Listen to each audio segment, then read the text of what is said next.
I'm Kessia Kopecki with Edmonton Global, and I'm here with the finalists of the student hydrogen case competition happening here at the Canadian Hydrogen Convention on Thursday.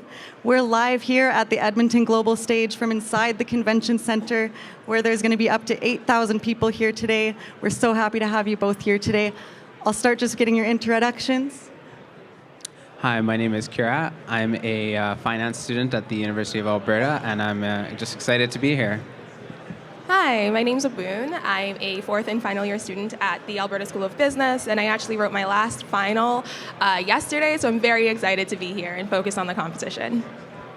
Perfect. So tell me a little bit about your experience so far. What are you looking forward to learning here at the Hydrogen Convention? Yeah, so I think overall it's been a great experience just doing some research on hydrogen and learning a lot about what's kind of happening at the convention and what we have to look forward to in terms of hydrogen for Edmonton, Canada, and globally. I think it's just really cool to be here and see all these technologies. We hear so much about decarbonization, but to kind of be here in person and witness the forefront of those technologies and see what's really happening right now, I think that's just amazing, and I'm just really fortunate to be here. Yeah, just to second that, there's a lot of stuff we learn about that feels very theoretical in our classes, so getting to see the innovation happening on the front lines is really exciting. So as far as theoretical, do you feel this case competition is helping with that practical knowledge? What else are you learning from that?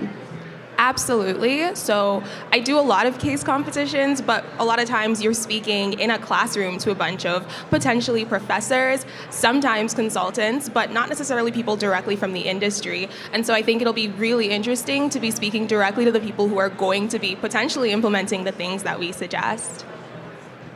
Yeah, so I guess on the opposite spectrum from Ebun, this is actually my first case competition. I've never done one of these before. I was kind of graduating, and I thought I want to make sure to definitely get one of these in before I do that. I'm really fortunate to have actually made it to this stage in this event, and yeah, I just think it's really cool. Yeah, I think with case competitions, especially at this scale, having that exposure even in front of industry professionals, experts, you're going to learn so much from them. They're going to learn from you, and you might have some really amazing opportunities come from this as well. So first off, congratulations as well, both of you, to making it to the finals. Can you tell me a little bit about the projects that you're working on and the competition? But try not to give away what you're actually going to talk about on Thursday. We'll give a little bit of mystery for it. But if you can just tell us a little bit about what you're studying for it. Did anything surprise you so far? Yeah, I guess we have been asked to look into the potentially best industries to focus on when it comes to investing in hydrogen, and where the most potential is. And it's been really interesting for me. I don't come from a technical background. I don't know very much about hydrogen, so I was kind of starting from a blank slate in that sense. So learning how much has already been studied, how much groundwork has already been laid, was really surprising to me personally.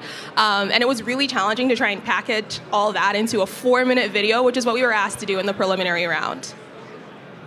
Yeah, so again, a 4-minute video, it's really atypical, but we were able to get it done. It was tough. We were thinking, we got to make it really concise, really get to the point. But overall, the research experience, looking at all these case studies of what's being done across the world and kind of looking at the roadmaps for Alberta and Canada and Edmonton's hydrogen hub that we're developing here as well, it's really interesting to see that we've actually got so much of the groundwork already in place and that we're already headed there, and we're kind of putting our foot on the pedal right here. So just to leave with one other thing, so based on what you've learned from the hydrogen sector in Alberta, Western Canada, maybe all of Canada as well, do you have an outlook? Where do you see the hydrogen sector and the hydrogen economy going in, say, the next 5 years, 10 years? Do you have any insight from what you've learned so far? I feel like that question's a little above my pay grade. I don't feel like I know enough to answer that. But the one thing I feel like I've learned in this process is that, surprisingly, at least to me, Edmonton is a global leader. And I think that's going to continue to be the case in the energy sector as we transition, from oil and gas into the sources of fuel for the future. So I think that's the one thing I'm confident about.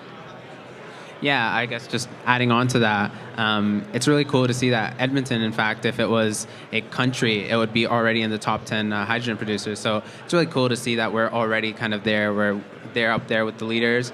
And I think that Alberta, being the province it is, with its knowledge and its workforce in the energy industry, once we're able to really destigmatize net zero and decarbonization, I think we're in a position to really just head off to a quick, really burst start.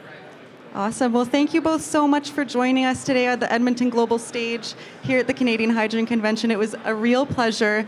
Good luck on Thursday. And again, congratulations to making it to the finals. And we can't wait to see what you both come up with and where you're going to go in your careers as well. So thank you again. Back to you, Chris.